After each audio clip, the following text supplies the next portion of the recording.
Hello there. Now we reach the end of our journey. Twilight Breaking Dawn Part 2. Don't forget to like and subscribe. That's right, I'm about to monologue, son. Twilight Breaking Dawn Part 2, I honestly didn't really care for. It basically takes place after, well, the birth of the child, the fight of Victoria's henchmen. It takes place after all of that. And it just didn't really seem to fit anywhere in the story. Because you had your happy ending, the child, sure, you wanted to find out why it's growing rapidly. You wanted to find out all that, but you could have literally added 20 minutes to the end of the last movie and had it make sense. But no, they had to do this epic runaround and pieces of dialogue that made me upset. Because here the child's growing. There's a child, which apparently there's a reason why there are no vampire children around. When the head of the vampire coven, that's the word I wanted to think of in the other video. Coven. Yeah. When the head of the vampire coven hears about it, they want to go terminate the Cullens because, yeah, they're not supposed to have a child that's turned. They can't control themselves. They're just like all these little things, which makes sense. I mean, it's always creepy when you see a vampire child. I mean, what was it in What We Do in the Dark Shadows? I liked who they targeted, though. I completely accepted on who they targeted. That was perfect. I loved it. But yeah, vampire children makes sense because honestly, just okay. No vampire children. Here they saw Nessie jumping into the skies, grabbing snowflakes, little child. So it's like, yeah, they want to hunt them. They want to take them out. All that little stuff. And yeah, I didn't actually care much for this because I never saw them as evil. I just saw them as just like, okay, let's keep an eye. Of course, they hinted at the fact that they've been trying to wipe out the Cullens and take Alice, but they never actually actively do anything. They'll stop themselves from intervening, like with Victoria, but they never actually do anything. It's one of those things that's just like, they're not bad, they're just manipulative. Oh, man. Yeah, they're not bad, they're just manipulative. Sorry for blowing out your guys' ears. Well, and it's just like, okay, whatever. If you guys think this will make a good villain, let's see how this goes. Let's see how this plays out. And again, they never go anywhere.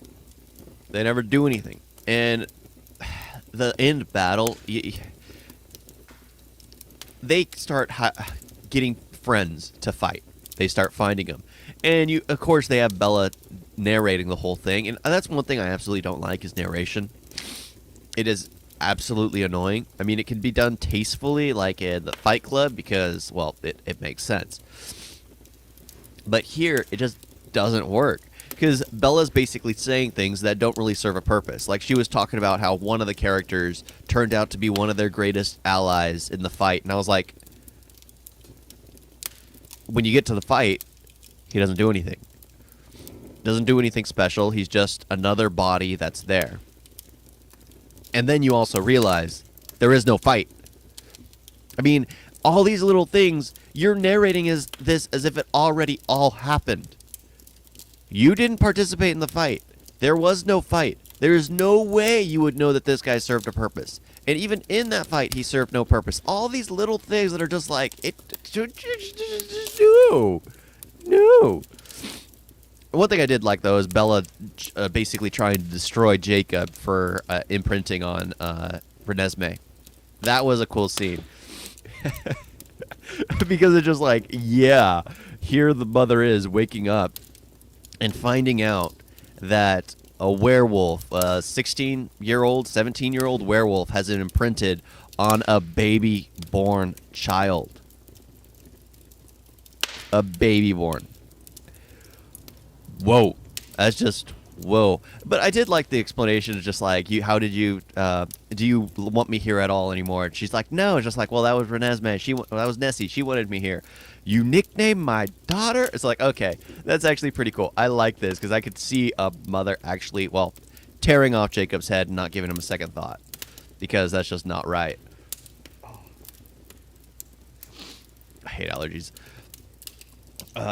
So it was just like little spots here and there I actually enjoyed, but they could have thrown that into the last movie. They could have made it 2.5, 3 hour movie and been done with it.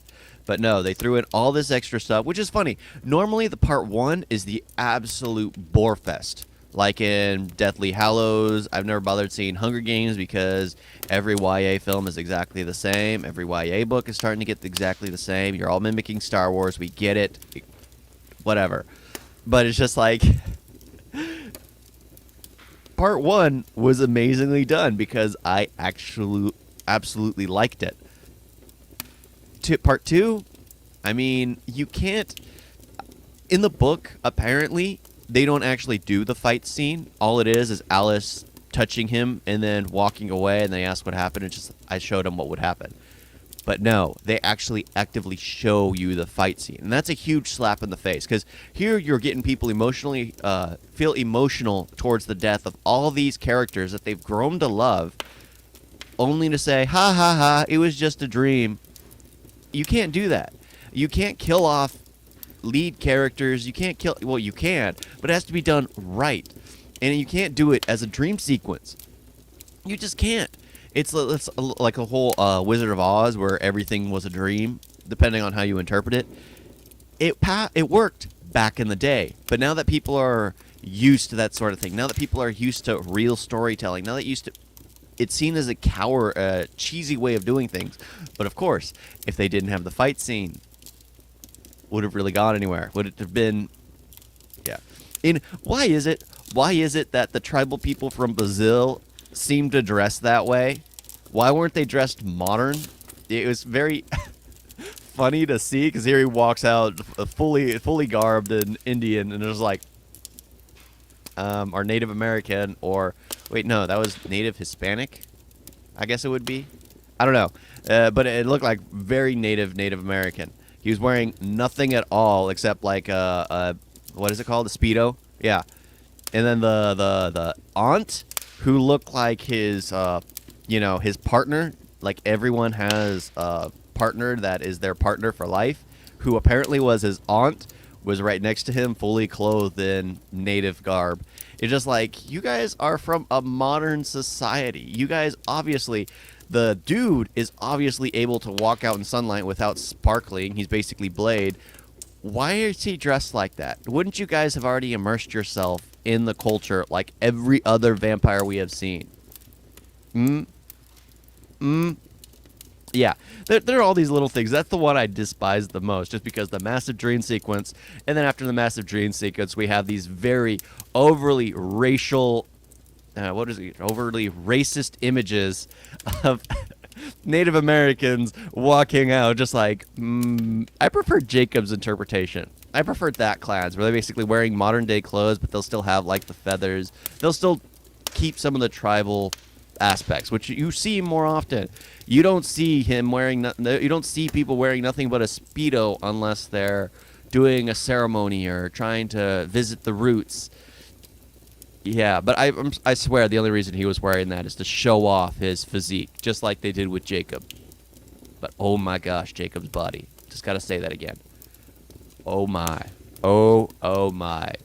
Don't lose that form, man. Don't lose that form, even though you're not really doing anything else. The last thing I saw him in, his greatest move was playing dead in a diner.